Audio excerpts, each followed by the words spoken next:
Hello everyone, class 8 পাশে, class 10 পাশে এবং গ্র্যাজুয়েশন পাশে মেয়েদের জন্য কিন্তু 2006 পদে কিন্তু নিয়োগ হতে চলেছে। কোথায়, কিভাবে, কিসের কি পোস্ট, সেই নিয়ে আমরা আলোচনা করব। এই দেখো, এটা হচ্ছে কর্মসংস্থান পেপার এই সপ্তাহ, এবং এখানে দেখো তোমরা দেখতে পাবে 2006 মহিলা পুলিশ নিয়োগ।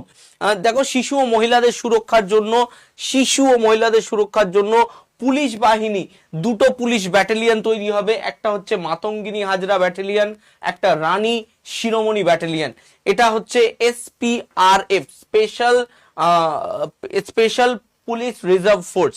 ওকে, এবং এখানে কোন কোন পোস্টের জন্য কি কি যোগ্যতা সেটা নিয়ে আমি আলোচনা করব। একদম শেষের পাতায় চলে যাব। এখানে শেষের পাতায় এটা দেওয়া আছে। দেখো, 1003টে করে 1000, দুটো ব্যাটালিয়ন তৈরি হচ্ছে, দুটোতেই 1003 জন করে নিয়োগ হবে। তার মধ্যে কনস্টেবল পদে, লেডি কনস্টেবল পদে নিয়োগ হবে 670টি নিয়োগ। পার ব্যাটালিয়নে 670টি লেডি কনস্টেবল লাগবে, যার যোগ্যতা হচ্ছে মাধ্যমিক পাস। পুলিশ ড্রাইভার লাগবে দেখো 68, প্রত্যেকটা ব্যাটালিয়নে 68 করে 8 পাস লাগবে এর যোগ্যতা। লেডি সাব ইন্সপেক্টর লাগবে 43টি, প্রত্যেকটা ব্যাটালিয়নে, দুটো ব্যাটালিয়নে 43 করে, এর যোগ্যতা হচ্ছে গ্র্যাজুয়েশন পাস। লেডি ইন্সপেক্টর 19টি লাগবে, এখানেও same graduation pass. Lady assistant sub inspector same. Group D staff যদি বলি, সেটা হচ্ছে 27টি লাগবে, 8 পাস। লোয়ার ডিভিশনাল ক্লার্ক লাগবে 5টি, এবং কর্মবন্ধু 6টি, সেখানেও কিন্তু 8 পাস যোগ্যতা লাগবে।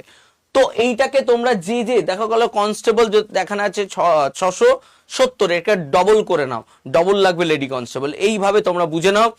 দুটো কিন্তু ব্যাটালিয়ন তৈরি হচ্ছে, স্পেশাল ফোর্স, যেটা মহিলাদের নিয়ে, শুধু নারী এবং যে শিশু তাদের সুরক্ষার জন্য পশ্চিমবঙ্গে এই দুটো ব্যাটালিয়ন শুরু হতে চলেছে। কি বলছে দেখো, এইসব পদে নতুন করে দরখাস্ত নেওয়া হবে, খুব শীঘ্রই বিজ্ঞপ্তি বেরোবে। তো যারা পুলিশের অ্যাসপিরেন্ট কখনো পুলিশ হওয়ার কথা ভাবনি, এখনো ভাবতে পারো, মেয়েদের জন্য এটা কিন্তু বিশেষ সুযোগ। যাই হোক, সকলকে বলবো যে এটাকে একটু শেয়ার করে দাও, এই ফেসবুক পেজটাকে ফলো করে দাও, অ্যান্ড যারা হোয়াটসঅ্যাপ গ্রুপে জয়েন হতে চাও, যেখানে সব রকম নোট, PDF এবং সব রকম ইনফরমেশন দিই, 8116224848 এই নাম্বারে হাই পাঠিয়ে দেবে, 8116224848।